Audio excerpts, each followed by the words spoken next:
संविधान तो हमको कहता है कि सब बराबर है। इस देश में नागरिक, वो उसका पंथ क्या है, उसकी आस्था क्या है, उसके विचार क्या है, वो गरीब है, अमीर है, सबको वोटिंग राइट है, सबको बोलने का अधिकार है। लेकिन इस संविधान में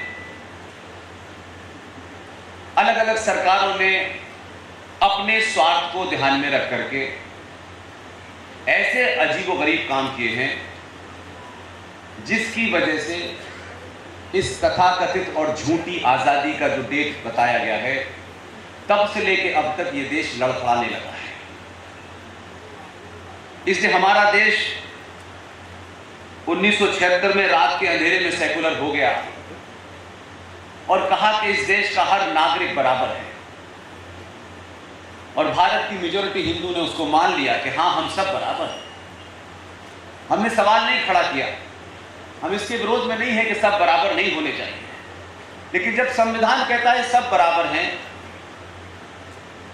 तो इसी संविधान के तहत मेरा छोटा सा सवाल यह है कि अगर किसी की गिनती ज्यादा है और किसी की गिनती कम है, तो जब बराबर सब है, जब सभी एक घाट पे पानी पी सकते हैं, तो फिर इस देश में माइनॉरिटी मिनिस्ट्री क्यों है और माइनॉरिटी कमीशन क्यों है? ये मेजॉरिटी और माइनॉरिटी की उत्पत्ति हुई कहां से? फिर इस देश में सच्चर कमीशन क्यों है जिसका 3000 करोड़ का बजट है? फिर ये संविधान के अंदर संसद के द्वारा ये प्रावधान डाले गए कि अगर ब्राह्मण का बेटा गरीब है लेकिन प्रतिभावान है, ठाकुर का बेटा गरीब है, प्रतिभावान है, तो इस देश की सरकार, इस देश का संविधान मेरे साथ ये कैसे डिस्क्रिमिनेट कर सकता है?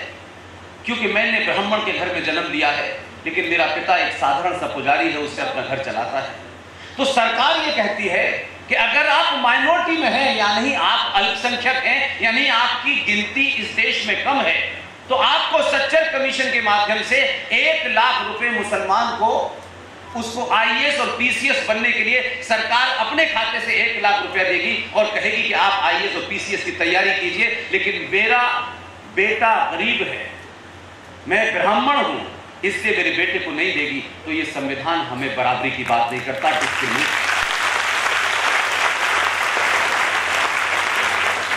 और किसने पूछा, किसने कहा, कब हुआ, कैसे हुआ, इसका कोई जवाब नहीं है। हमने सब चीजें अपने स्वार्थों के हिसाब से जोड़ दी हैं और समाज को उसके बारे में जमीनी हकीकत नहीं बनती है।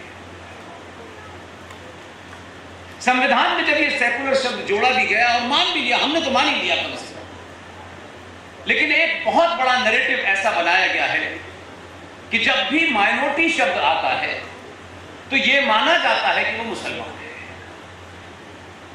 भारत के संविधान को सामने रखिए और 2011 के सेंसस, जनगणना को अपने सामने रखिए। ऐसा खेल खेला है लोगों ने कि आपको उसकी बीमारी का इलाज नहीं सूझ रहा है। यकायक 93 में एक अनलिखित, बिना लिखे एक समझौते के तहत यह तय हो गया कि मुसलमानों को माइनॉरिटी घोषित करना है।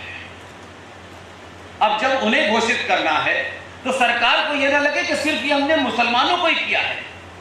सरकार ने उसे जस्टिफाई करने के लिए ईसाइयों को, सिखों को, बौद्धों को, जैनों को, सबको माइनॉरिटी घोषित कर दिया।